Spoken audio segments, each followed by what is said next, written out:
দরবারে খাবার দেয় খাইলাম। ফেরাউন ঘোষণা দিয়ে বলে দিল তিনি তো নেতা, তিনি তো বাদশাহ।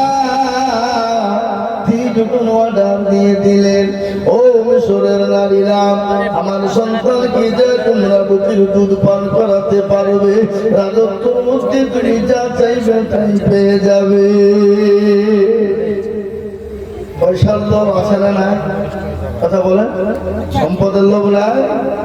আমার মা বোনেরা, লক্ষ্মীর ভান্ডারের কথা যদি বলে 1 থেকে 2000 টাকা বাড়িয়ে দিব, বলেন মমতা যেখানে ডাকবে সেখানে করবে, কি বুঝেন? বলে যাবে কিনা? কথা বলেন। স্বামীর কথা শোনার সময় নাই, বুঝে বলতো না, বাপের বাড়িতে গেলে 10 টাকা চাইলে জীবন দেওয়া। মমতা ছিল বুঝি তো 2 টাকার মুখ দেখতে পেয়েছি, বুঝলে না? বললো কথা কন না কেন? হ্যাঁ, এ মুসলমানদের দিন যদি বিবিকে বলেন ভোটটা ঠিক জায়গায় দিবা, ঠিক আছে, তোমাকে মুরলি করতে হবে না, কাকে ভোট দেবো আমরা জানি না, কি বুঝলে? তার লেগে মমতা ব্যানার্জি দেশের মুখ্যমন্ত্রী কত বড় ব্রেন বাপ, ছেলেদেরকে না দিয়ে মেয়েদেরকে দিয়েছে বলে আমি মেয়ে মানুষ, মেয়েদেরকে খুশি করবো দিয়েছে। আর যতই আপনি পাইতারা করেন, আপনি হাজি গাজী মৌলবি মুহাদ্দিস যাই হন না কেন, ডাক্তার মাস্টার, কোনো বিবি কারো কথা শুনবে না, যাকে ভোট দেওয়া ঠিক তাকে দিবে, কিন্তু মাল পেয়েছে লক্ষ্মীর ভান্ডার নাকি বুঝেন? আপনারা বলুন, আপনাদের দিকে পাই না নাকি? পাই? এ বাবা, এ মুসলমান, মেয়েরা দলে দলে দলে দলে জমা হয়ে গেল। মুসা নবী আলাইহিস সালামের জন্য বাচ্চাকে দুধ পান করাতে হবে, আর যার বাচ্চা দুধ পান করবে সে মহিলাকে পুরস্কার দেওয়া হবে। 1000 মহিলা জমা হয়ে গেল। মুসা আলাইহিস সালামকে কোলে তুলে নেন, আল্লাহু আকবার। আর আল্লাহ বলে, মুসা রে, খবরদার কাউরে রিজতুনে মুখ দিবি না।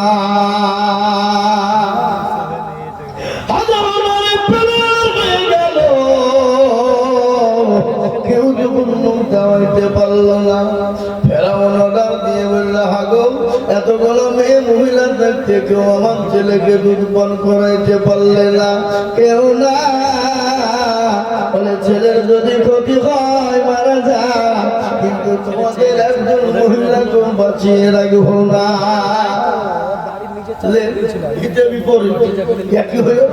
ভালো কাজ করতেছে, যদি খায় তো আমরা কি করবো? আমাদের জীবন নিয়ে কি হবে? কি হবে? করতে করতে বদরুদ্দিন একজন মহিলা ছিল, যার নাম হলো মারিয়া।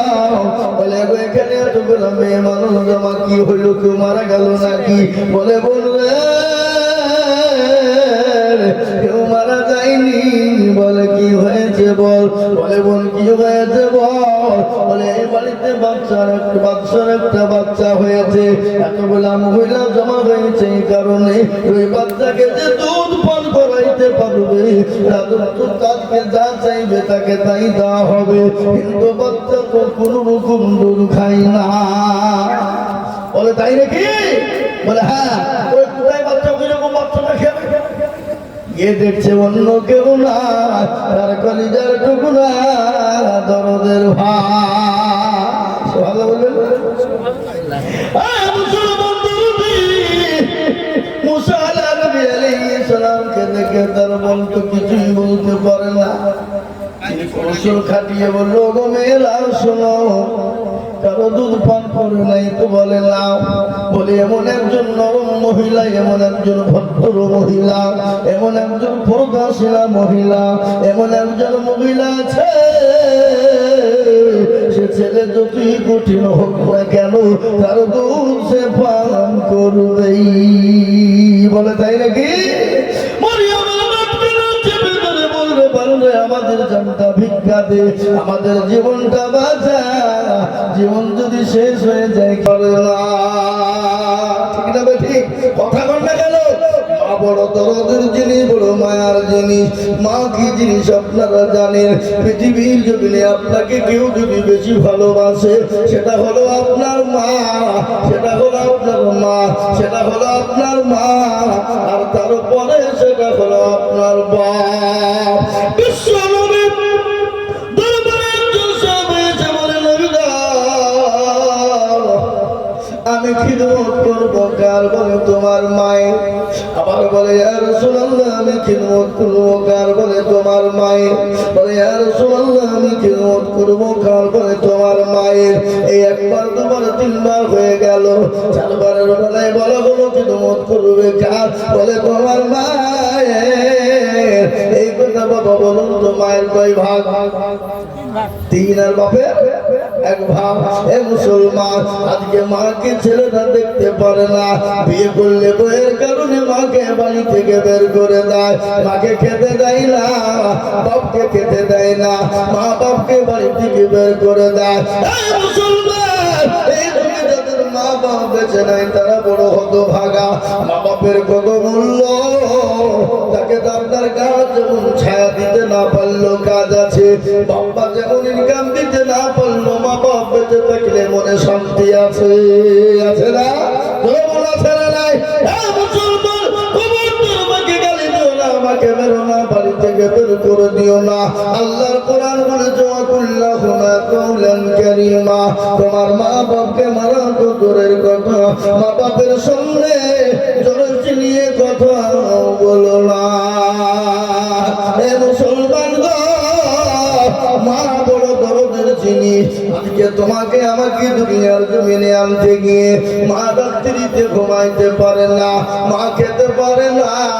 আমরা দেখেছি বাবা, মেয়েদের পেটে যখন বাচ্চা এসে যায়, 1 মাস 2 মাস 3 মাস 4 মাস খেতে পারে না, বমি বমি ভাব।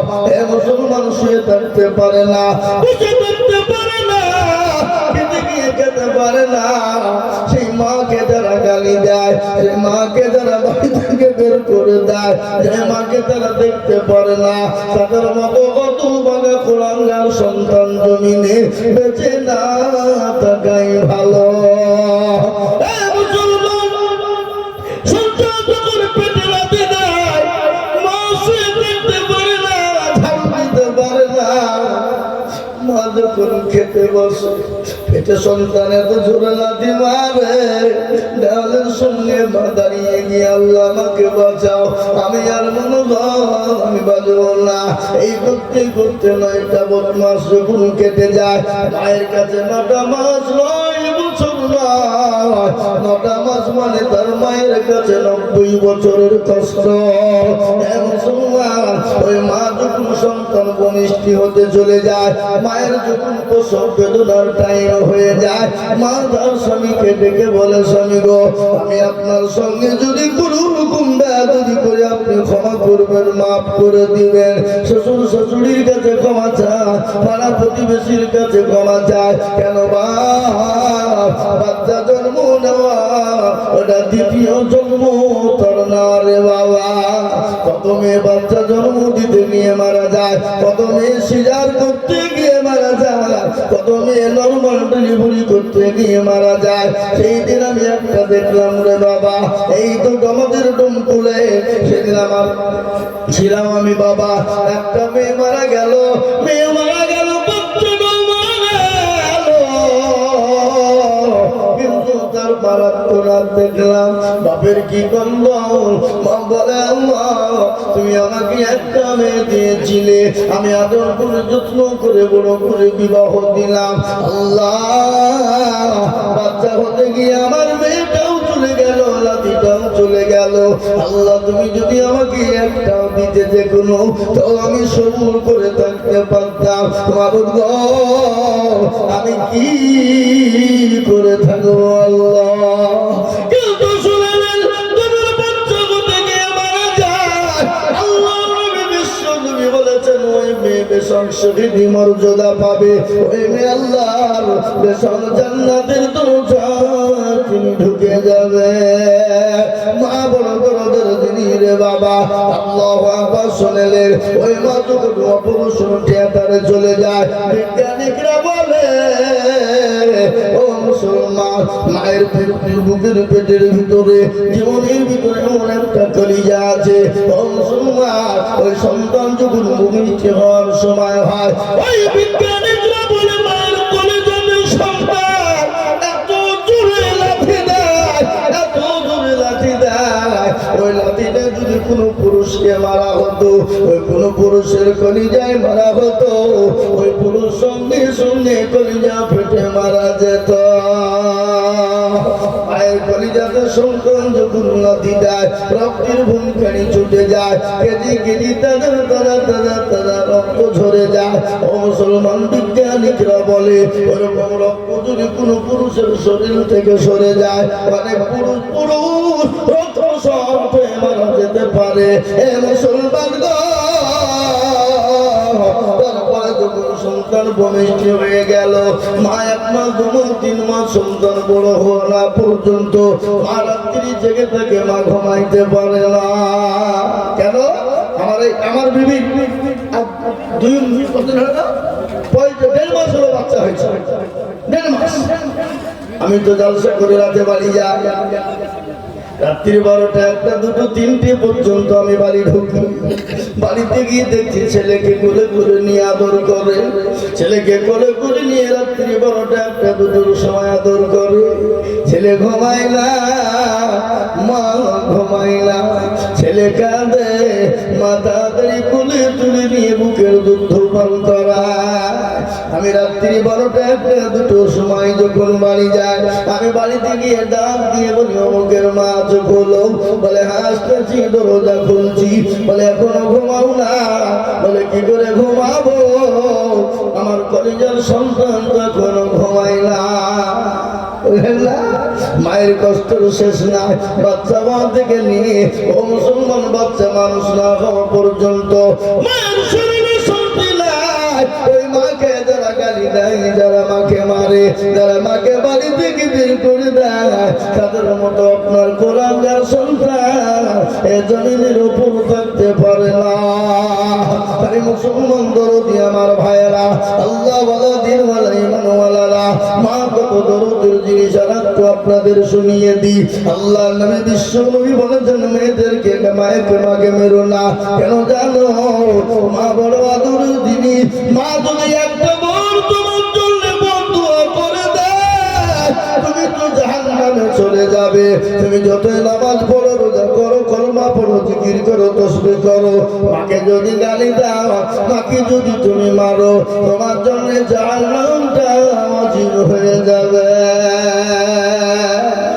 আজকে অনেকে আছে না, মাকে গালি দেয়, মাকে মারে, মায়ের পাতে ভাত বলে না, আবার মসজিদে যে সুবহানাল্লাহ সুবহানাল্লাহ করে। আল্লাহ বলছে, একবার মরে দেয়, তোর হুলকে মেরে মান